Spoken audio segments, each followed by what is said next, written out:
Tenemos Guadalupe Correa Cabrera. ¿Qué opinas tú sobre este tema de la disolución de esta unidad conjunta de la DEA, conjunta con la DEA, de México con la DEA? Guadalupe, por favor. Pues sí, no es un tema que sea nuevo. El año pasado ya se tenía conocimiento de esto. Fue muy interesante la agencia Reuters, que fue la primera que manejó el tema hace un par de días.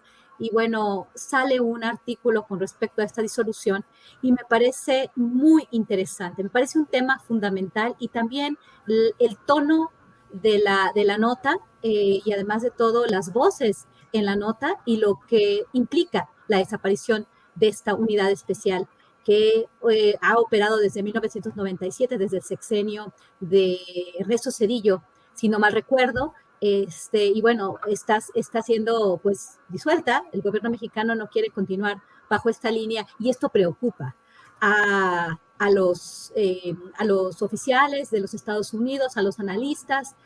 Preocupa esta falta de coordinación, o por lo menos este cambio en la coordinación. Yo creo que en el marco del entendimiento bicentenario, ¿no? Que bueno, este entendimiento en palabras habla de un cambio, pero pues a lo que veo yo en este momento, pues no veo ningún cambio, ¿no? Pareciera ser que los Estados Unidos van hacia la misma dirección, pero bueno, me pareció interesante. Tampoco es la gran cosa, pero bueno, tenía que disolverse. Lo que llama la atención es esta reticencia a cambiar la narrativa, a cambiar la estrategia, cuando esto no ha servido. Y la nota es muy, muy interesante en varios sentidos, ¿no? Además de todo, recicla, ¿no? Estas opiniones de este señor que participó en la DEA, Mike Vigil, que todo el mundo, yo creo que a ese señor ya lo deberían ya no debería la prensa mexicana o la prensa en particular internacional, porque eso estuvo en Reuters, de saber qué es lo que dice, ¿no? Eso es muy interesante porque el señor ya no está en la DEA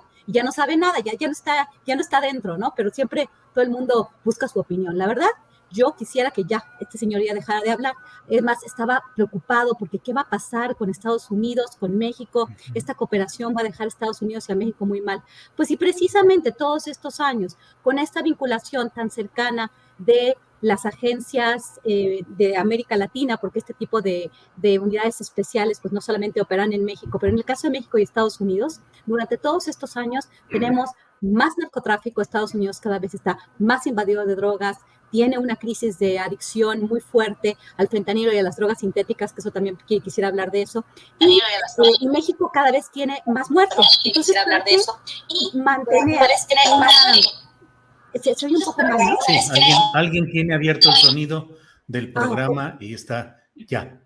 Ok, entonces tenemos más droga, más violencia y además de todo vínculos con la delincuencia organizada. ¿Para qué lo necesitamos? Estados Unidos, con una cooperación tan cercana, cada vez está peor, cada vez llegan más drogas a su país y cada vez, en lugar de querer realmente entrar al entendimiento bicentenario, derivar recursos para atacar las causas de raíz de la violencia, del narcotráfico y de la adicción a las drogas con relación a una política de salud pública, no, mejor dicen los carteles mexicanos. Y si los carteles mexicanos, ahorita hay mucho fentanilo. Yo escucho de muchas personas en los Estados Unidos, obviamente las agencias de seguridad y obviamente Mike Vigil, que es como una voz muy irrelevante porque ya no está ahí, pero sí tiene una posición muy clara de defender un poco el papel de los Estados Unidos y de la DEA. La DEA ha hecho un papel pésimo, pero es muy interesante que esto se dé y con más fuerza, ¿no? Esta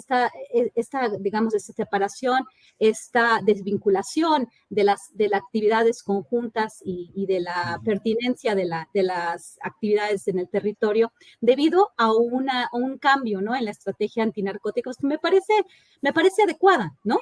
Porque durante todos estos años se dejó operar a la DEA y se colaboró con las agencias de Estados Unidos y pues lo único que se logró pues fue un incremento exponencial en los niveles de violencia, ¿no? Y se sigue con lo mismo. Estados Unidos no ha mantenido los compromisos con relación al entendimiento bicentenario y siguen con lo mismo. Por el otro lado, hay una parte muy interesante de este artículo donde se señala que los carteles mexicanos traen más drogas sintéticas, producen más drogas sintéticas por los carteles mexicanos. Yo no sé lo que quieren decir con esto, porque el fentanilo, sí, algún fentanilo llega de Asia, hacia México y se va para arriba. Pero ¿a poco todo el fentanilo llega de esta forma?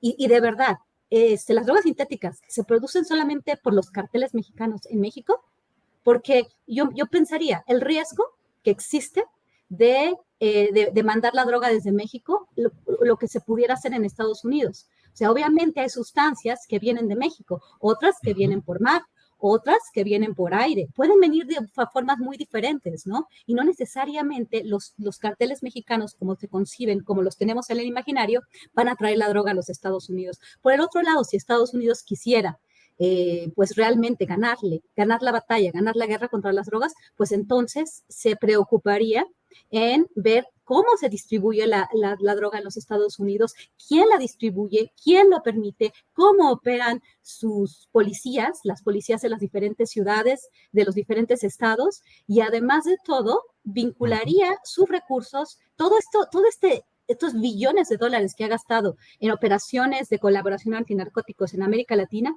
a ver qué es lo que pasa con sus personas, con su sociedad.